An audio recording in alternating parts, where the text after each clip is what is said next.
A couple of weeks ago, we noted how the immediate audience of this little book is the Israelites, particularly those of the kingdom of Judah, and then also, obviously, the Ninevites, the Assyrians. And that's the immediate audience, we may call it, but really it's packed full of truths and some teachings for all of us. And as we think about it from the nation of Israel's perspective, this word of judgment for the Assyrians, we said, was something that was they've been waiting for, right?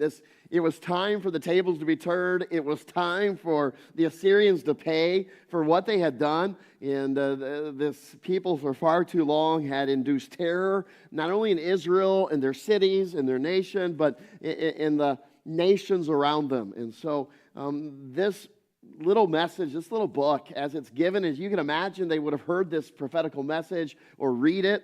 The fact is this: it would have been one of comfort.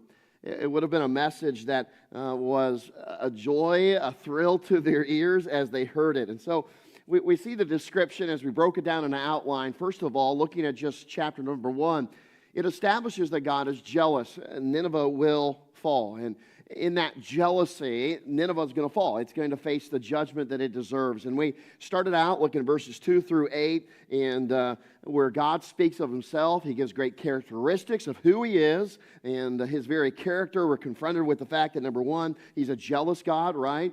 And in a right and biblical jealousy, and a rightful jealousy over the things that are his, protected and so forth. And so then, number 2, we saw that God is a revenging God, and obviously laid out for us in verse number 2 several times over. And there was no doubt in the minds of Israel and the Assyrians, either of them, that the Assyrians had aligned themselves against the God of Israel. No uncertain terms, they match up to what is spoken of here. You see the word and the verbiage, his adversaries, his enemies. That's exactly what the Ninevites and the Assyrians were. They admittedly were the enemies of God, right? They'd put themselves in the crosshairs of God's wrath, his anger, as it's mentioned even here in verse number 2 and following, and verse 3 even. And as they had done so, we made the point and understood that his anger is not like human anger. That can be selfish. It can be out of control. But his anger is a holy, righteous indignation against all that defies his authority and disobeys his law. This is why that last part of verse 2, the beginning of part 3, are included here. In this reality that God is revengeful, he is jealous, he is also a patient God, right? He is a patient but just God, as we've seen. And we said that the most common statement, it talks here about that reservation, the power of reservation that God has. He has reserved them, okay, for vengeance. He has held it back and for them, right? Okay, he will not acquit the wicked, and is the statement here too. And I love that picture because the fact is the thing that's stated the most often, most frequent throughout scriptures, is that God is reserving the wicked for the day of judgment to be punished. They are held in reservation, and it's going to happen. I like that term. They will not be acquitted. They will not be pardoned, as we said last time together. They will not be treated as if they are innocent. And then verse number 3, he says, listen, you could take it to the bank. You can rest it upon the reality of my power, because God is great in power. He is the God of the entire universe, the heavens, the earth, all the universes, all the galaxies, and we see that play out in these verses or expressed. And literally, the passage says, you want to know the power of God? You want to know the extent of his omnipotence and what assures that he will faithfully do what he promises? You look to nature. You look to history. And that's where these verses took us for just a moment. It took us look at history, the whirlwind, look at the floods, and you look at everything. God's in control. He has power over these things. You also look at history. What God did in the Red Sea and to the Egyptians and such. You look at these things, here's the proof of God's power to exact revenge and to make them pay, if we could put it that way. Then we conclude in number 5, or let me back up there. We made the statement that God has the power to do what he pleases and what he promises, whether that be blessing or judgment. He has the power and the ability to do that, whatever pleases him. Then number 5, we said this: God's wrath is incredible and irresistible. Verses 6 and 8 particularly and specifically, they describe that it is irresistible and that the Assyrians are unable to resist it. They can't flee from it. They can't get away from it.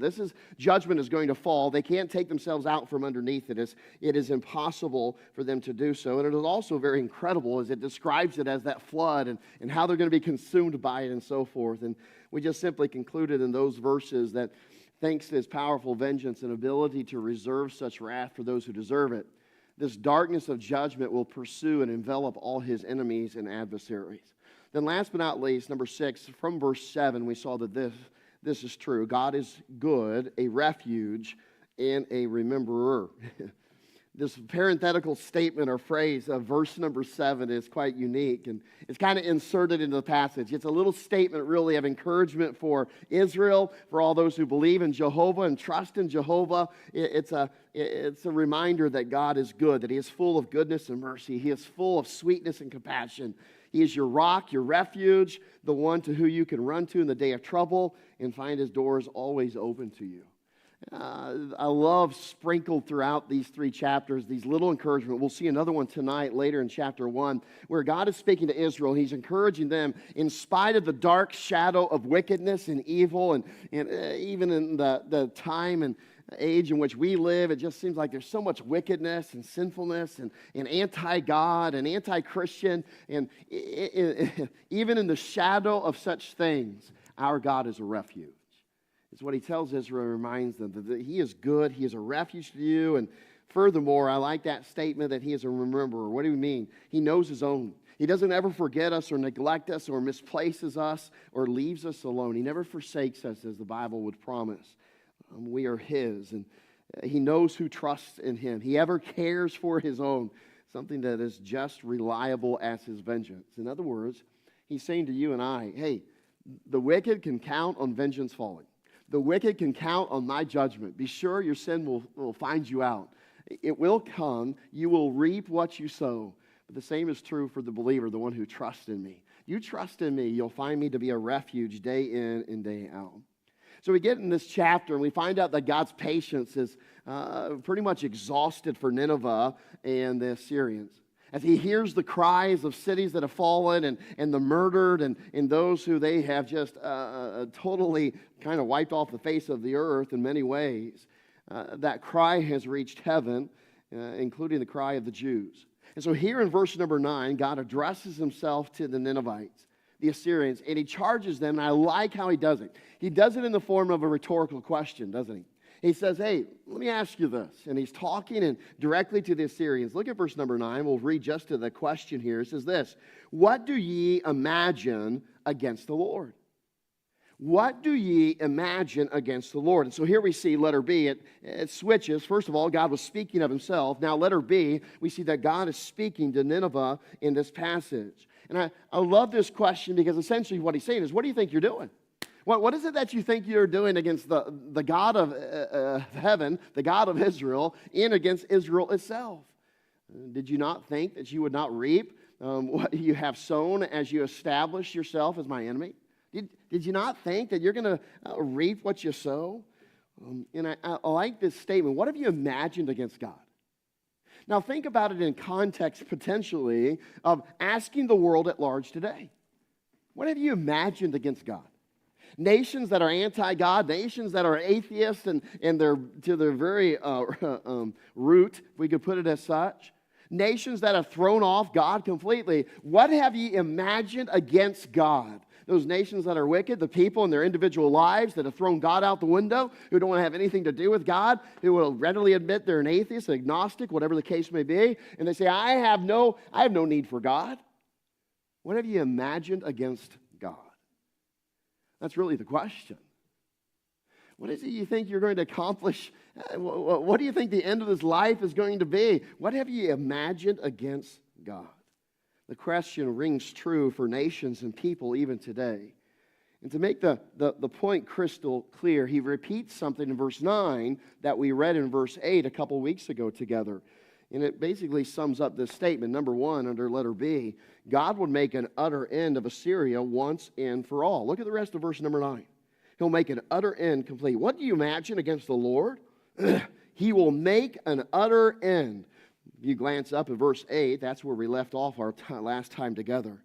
Affliction shall not rise up for the second time. And that last statement is rather ominous, isn't it? We kind of alluded to it before, but there will not be a second or third chance here for Assyria. Chastisement in the form of affliction will not be coming again. It is not God going to give another chance. This time, he says what? It's an utter end. It's an utter and complete, we would often say in our vernacular. It's an utter and complete end. He's going to lay them waste. Now think about that statement. He's talking to Nineveh right now. He says, listen, I'm going to make an utter end of you. Here is a nation who knows something about making an utter end of somebody else. They had gone throughout that area and the nations in Israel. In fact, the northern kingdom, they had already laid waste most likely by this time. And many other nations, they had literally wiped them from off the face of the earth. In their, in the trail that they left behind, they had kicked and whipped people to death. They had lined the roads with impaled bodies. They had killed children by dashing them against rocks. I mean, this is what they're leaving behind. They know what it means to utterly destroy another nation, to wipe them literally clean, to wipe out their cities. They knew what this kind of devastation and destruction looked like. But here for them, this is deserved judgment. As God says, He will make an utter end. It's a universal truth that still operates today, just like any other law that God has instituted. Whether that be the law of gravity or the law that we think of, we might put in the realm of scientific laws, God has established laws that govern life and govern the physical universe. Well, this law is no different. We know it well. Be sure your sin will find you out. And then, as we've studied, I will repay, saith the Lord. So God is promising that this time of judgment would be swift and sure. I will make an utter end. That statement that is repeated twice. It's going to be swift and sure. You can mark it down. It's coming. It will be swift and sure. There will be nothing left that will necessitate God taking a second flyby. God's not going to have to come back by and unleash more affliction. No, it's going to be taken care of. God keeps His word. And to give it further description, we jump down to verse 14. Look there. He adds a little bit more a little bit later on. It says, the Lord hath given a commandment concerning thee, that no more of thy name shall be sown. Out of the house of thy gods will I cut off the graven image and the smolten image.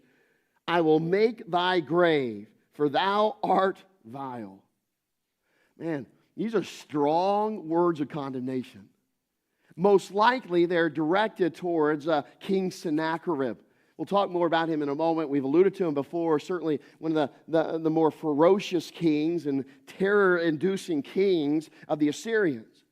And it is believed that this is likely directed towards him particularly, this prophecy. Literally, basically saying that your seed's hold on the throne will be gone. God's going to remove them from His heritage, if you could put it that way. His dynasty would soon come to a ruinous end. I'm going to rip it away from you, much as like we think it was promised to Saul and Israel and such. Here it is to Sennacherib, this statement in verse number 14, that no more of thy name be sown. Furthermore, he alludes to the fact that the pagan idols and idolatry of Nineveh and the Assyrians would not help them because they too will be destroyed. They shall be no more. And then this rather straightforward statement, basically, I'm going to take you to your grave. Sennacherib, I'm going to send you to your grave. Why? He gives them the reason. You're vile. You're vile. You're wicked. You're vile. In fact, the idea of the Hebrew word there is somebody who's been weighed and found wanting. Corrupt beyond, corrupt to the core, as we might say in our modern vernacular. He's corrupt to the core. Punishment is coming, and with the deserved punishment. So number one, God would make an utter end of Assyria once and for all. There'd be no more affliction. There'd be no more second or third chances. And their leaders would be held to task. Then number two, we see that God would utterly expose their vulnerability, even as they believe they had none. This is an interesting statement. Because within here, God is addressing something in their own egotism and their own pride. Addressing something here in this passage. Look at verse number 10, if you will, with me. Notice what it says here. For while they be folded together as thorns, and while they are drunken as drunkards, they shall be devoured as stubble fully dry. It presents the picture that no doubt they had in their own minds of themselves. They are impenetrable. They're like bramble bush of thorns, something harmful, inescapable. In their own sense, their military might and the ease with which they consumed other nations literally made them, no one could stop them. They were unapproachable. They were indefeatable. I like how one commentator expanded upon this statement where it describes them as being folded together as thorns. It's as confused, intertwined, sharp, piercing, hard to be touched, rending and tearing whatsoever would interfere with its tangled ways, and seemingly compact together and strong. We're painted a picture where they view themselves as the greatest military force in the world, that nothing literally can stand against them. And what's at the root of this? What is being exposed, even here in Nahum and other passages about the Assyrians? Well, they are empowered by their pride. They are empowered by their pride, their egotistical belief that no one, no God could stand before them or could do anything to them. This comes out in their repeated attacks upon Israel, and certainly at other times that they attacked other nations. This came to the forefront. This pride, this egotistical belief that no one is able to stand before them, not even any God. I like what Isaiah, we'll see how Isaiah plays into the story in 2 Kings here in a few moments when we look at it. But I like what Isaiah, God used him to say about the Assyrians. Here's how he describes them in Isaiah 37 in verse number 23. Whom hast thou reproached and blasphemed? In other words, who have you kind of shaken your fist at, Assyrians? And against whom hast thou exalted thy voice and lifted up thine eyes on high? Even against the Holy One of Israel. Your pride is in a face to the Holy One of Israel. You have blasphemed him. You have spoken out against him. We'll see how that is true. And we remember the story as Sennacherib and had sent his army, and his most trusted general there was kind of his mouthpiece. And you remember when they came to the walls of Jerusalem, and King Hezekiah is inside with the Jews, and the Assyrians had just kind of waltzed through Judah. There had not been much opposition. They had defeated some walled cities already and things like that, and they had come to Jerusalem, the capital city. King Hezekiah and the people are inside, and they've already sent tribute and other things to try to assuage the Assyrians. And you remember they approached the wall, and the soldiers were on the wall, and the people could hear, and they were gathered on the walls too. And this general speaks on behalf of Sennacherib. And you remember what he said? He literally said to those on the wall, he said, hey, don't believe your king Hezekiah. Don't believe him. When he tells you that your God Jehovah is going to deliver you, don't believe him. And they began to cast much doubt on Hezekiah and certainly their God.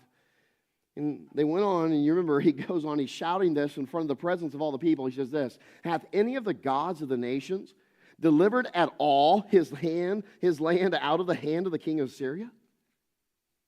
You see this, the prideful statement. Here is the king of Assyria. Here is the gods and the kings of everybody else. They can't touch us. We are untouchable. Can I just tell you right now, that's a dangerous thing to say to God, amen? That's a dangerous thing. But that's essentially what he's saying. Who has touched us? Who's been able to stand against us? And he lists some. Who are the gods of Hamath and of Arpad? Where are the gods of Seraphim and Hena and Iva? Have they delivered Samaria out of thine hand, or mine hand? Who are they among all the gods of the countries that have delivered their country out of mine hand, that the Lord should deliver Jerusalem out of mine hand? Man, it is a, can I put it this way? You know what it is? It is a drunken statement. A drunken statement. What do we mean by that? Well, it's interesting. The verse we just read in verse number 10 alludes to this. Literally, it's saying this. They were drunk with the wine of their own pride and ambition. It describes them, and while they are drunken as drunkards, while they are drunk as drunkards, that's quite the statement. But yet it's an accurate statement. Why? Because they were going through life like a drunkard that is oblivious to the reality around him, not seeing the reality of his own danger, thinks that he is untouchable, that nothing can happen to him. That's what they're acting like, right? In the sports world, we will sometimes say that when a team thinks that they are better than they are, when it seems the hype and publicity is greater than they actually are, we'll sometimes say this about that team: they believe their own press release. They've read what the papers say about them, what the news stories say about them, and how great they are, and how wonderful they are, and how they're the greatest team ever. And then they start to believe that, and then they go out and what? They lose. Right? They lose the next game because they believe it. They bought into their own press release. Can I tell you right now, you know what's being said here? The Assyrians have bought into their own press release. The records of them going and conquering nation after nation, city after city, and such, they've believed their own press release. They are like the drunk. Drunk with their own ambition and pride, believing that nothing can touch them. This is Assyria. And they're going to be reminded that God is truly in control and that God is greater than they are. Look at verse 12. There's an interesting description, too, in verse number 12 that we have here of them. Let's just pick out that little description. Though they be quiet and likewise many. Now, very interesting two words. Many make sense, right? There's a bunch of them. Okay, we get that. But that word quiet, seems like an odd description unless we think of it in context. When it's describing them as being quiet, and certainly many, it literally is saying that nothing can bother them. Nothing seems able to disturb them. In fact, the idea and the thought of the word is that they are at peace, right? They seem to be at peace and quiet and perfect and whole. Their large numbers has kind of given them a buffer against other nations. They've had no one really able to stand up to them and so forth. So they are at peace. They are quiet in that sense. In fact, that Hebrew word that's translated as quiet, it's translated as perfect or whole. Some 20 of the 28 times the Hebrew word occurs in the Scriptures in the Old Testament. Again, it literally means to be at peace, to be quiet, to be perfect, to be whole. Nothing able to touch them. They are so many. This is what they think. And this is what other nations think. This is why when Sennacherib first comes on the scene in Judah, he's already defeated the northern kingdom of Israel. He begins defeating fenced city after fenced city after fenced city in Judah. Hezekiah immediately says, listen, we'll pay you whatever you want. We'll give you all the tribute you ask for. Just stay away from Jerusalem. Leave us alone, and we'll pay you whatever, because they believe it too, that nothing can disturb them. But my friend, we serve a God that can touch the untouchable. Look what it says at the end of verse 10. We read all of that. They're like the thorns. They're like the drunken as drunkards. They shall be devoured and consumed like the dry stubble. That dry stubble that's so dry that it's easily consumed by fire, that a little spark of fire will take it and eat it up. All of them, though they be quiet and many, this is their end. I like what the psalmist said about it. Because there's many a nation who thinks that they are greater than God. There's many a people who think they're stronger and more powerful than God. And I like what the psalmist said in Psalm chapter 2, verses 1 through 4. It says this: why do the heathen rage? Notice the word. Why? And the people do what? Imagine. Imagine. Same description we read in Nahum here. What do you imagine against the Lord? Well, it says here, the heathen rage. The people imagine a vain thing. The kings of the earth set themselves, and the rulers take counsel together against the Lord and against his anointing, saying, let us break their bands asunder and cast away their cords from us. I love this. He that sitteth in the heavens shall do what? Laugh. Do you ever think that God sometimes is just tickled? He's just moved a little bit to chuckle when man thinks that they can do something against him. When mankind sits here on earth and we can devise things, we can take counsel against God in his way, and we think we can break the laws of God, and we think that we can do something and it won't turn out the way God says it'll turn out, and God in heaven just probably shakes his head and kind of laughs at mankind. They just won't learn, will they? after 6,000, 8,000 years of history, they still haven't got it. They still think they're going to kick against the pricks. And I like this last statement. The Lord shall have them in derision. You know what that word derision means? It's like a termite and a yo-yo. Yeah, you ain't going to accomplish nothing. You're not getting anywhere. You're in turmoil. You're in derision. You're not going to accomplish anything. Nothing's going to turn out the way that you want. The Lord has them in derision. And what a great truth. And that word imagine, we see it here in verse 1 in Nahum, and this verse 1 here, but we see it also in verse number 9 in Nahum. And then notice exactly, he calls the Assyrians on the carpet here too. And you see that word imagine in verse 9, again, the question there. But also look at verse 11. Notice now as we tie together this counsel. It says there's one come out of thee, here's that word again, that imagineth evil against the Lord, a wicked counselor. A wicked counselor. Here's what we see too, or now look at number 3 on our outline. God would utterly spoil their plans and plots against him and Israel. God's utterly going to destroy it, spoil it. Like this simple truth, and as we see it here, first of all, God's going to bring them to an utter end, right? Number 2, God will utterly expose their vulnerability, even though they do not realize they are vulnerable. They think they can stand against anybody. And then number 3, God will utterly spoil their plans and their plots, their counsel, what they imagine against him. Look at verse 12. We read just the first part. Thus saith the Lord, though they be quiet and likewise many, yet thus shall they be cut down when he shall pass through. Okay, now we said this last time, and we don't know the exact, or at the beginning, the first time we looked at Nahum, we don't know the exact timing of the writing of the book, but it's possible that it was written after Assyria overran the northern kingdom. They'd already run over Israel and such, and taken that part of the nation of Israel into captivity and things like that. And they began to attack those walled cities, as 2 Kings chapter 18 tells us. Well, if that's the case, if that is given beforehand, this one that is spoken of is then likely King Sennacherib, this counselor. Or at the very least, it's what I would call his lippy general, and the person who seems to be his chief political officer, and you might remember his name is Rabshakeh. Rabshakeh, he was the mouthpiece. He was the one that was saying everything in 2 Kings 18, and Sennacherib sent him to say all these things. You remember he ridiculed King Hezekiah, his allies, his religion, his God. And King Sennacherib and Rabshakeh, they plotted and schemed against Judah and Jerusalem to overthrow all the kingdom. And it wasn't just against King Hezekiah, it was truly against Jehovah, Judah's God. And I like this statement here, evil against the Lord. Because even in that day, King Hezekiah realized it. So when they found out, and they had already tried to pay off the Assyrians, that didn't work. And now Assyrians and King Sennacherib and Rabshakeh, they show up outside the wall. Hezekiah is beside himself. He doesn't know what to do.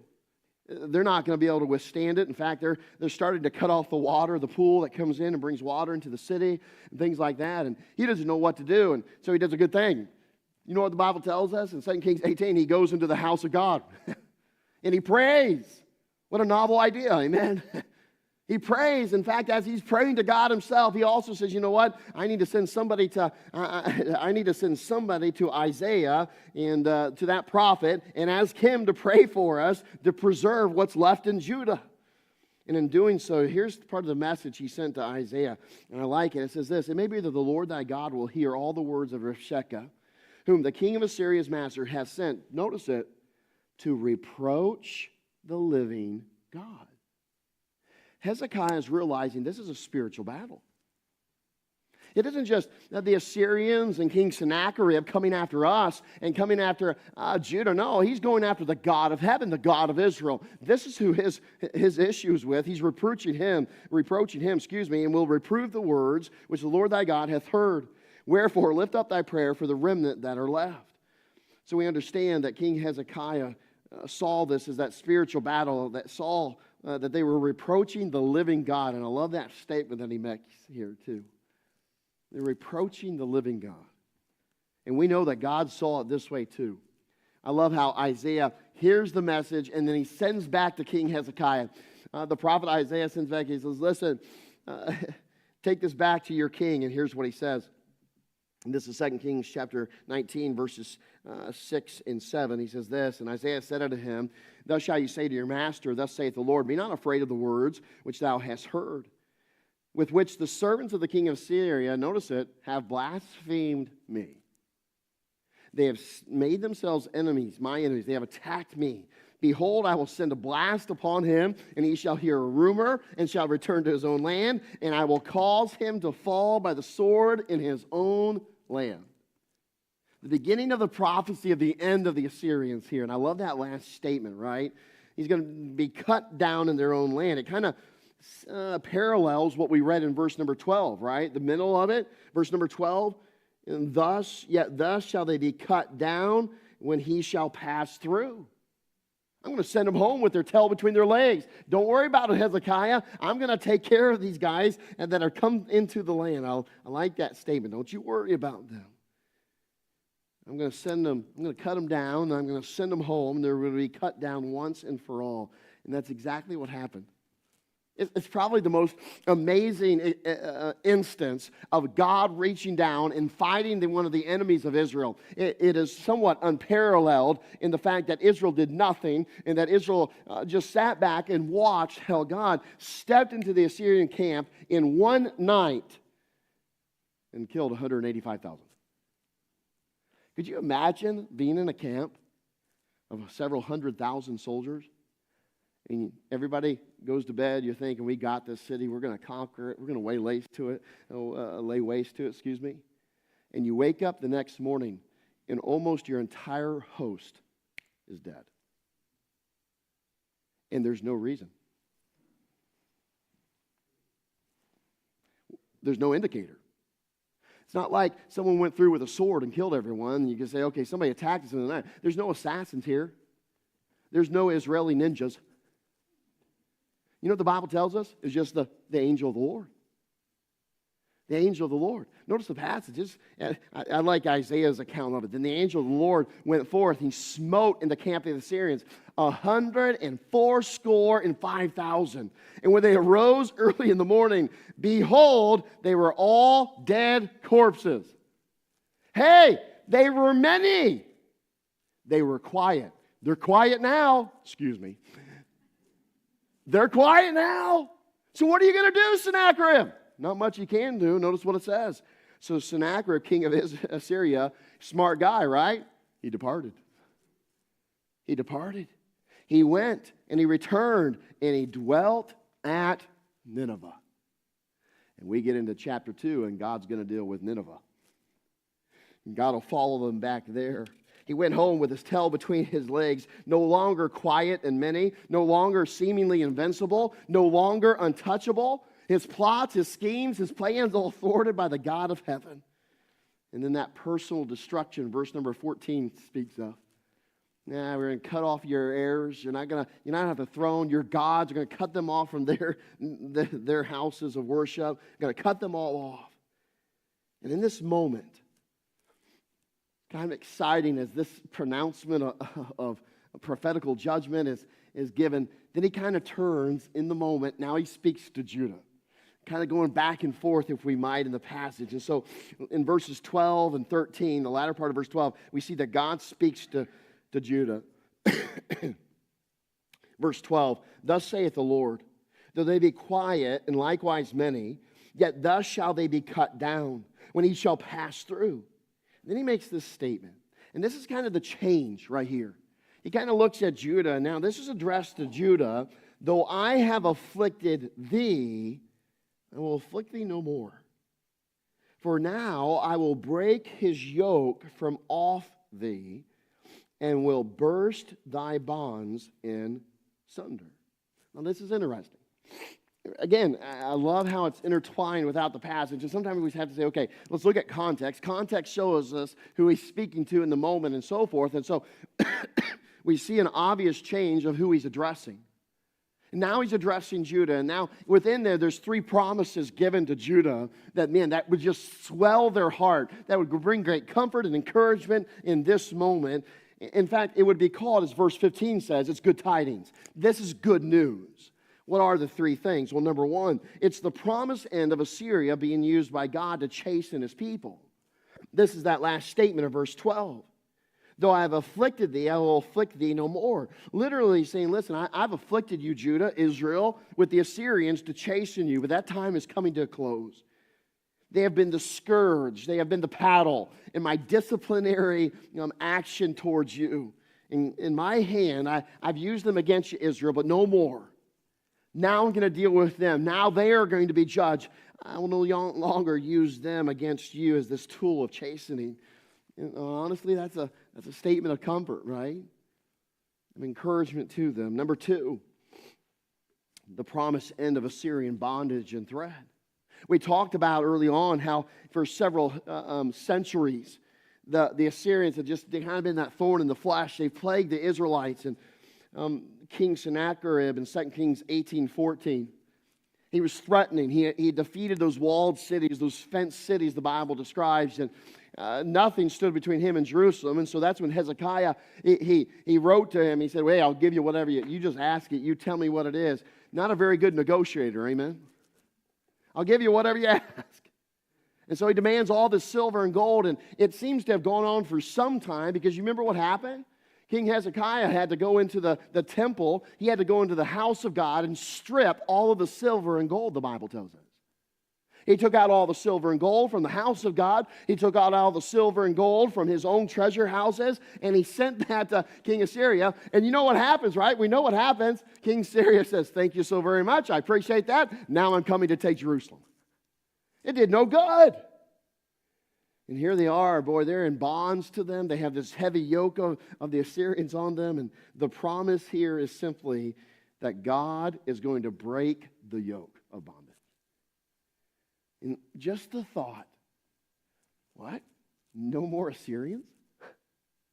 No more thorn in the flesh?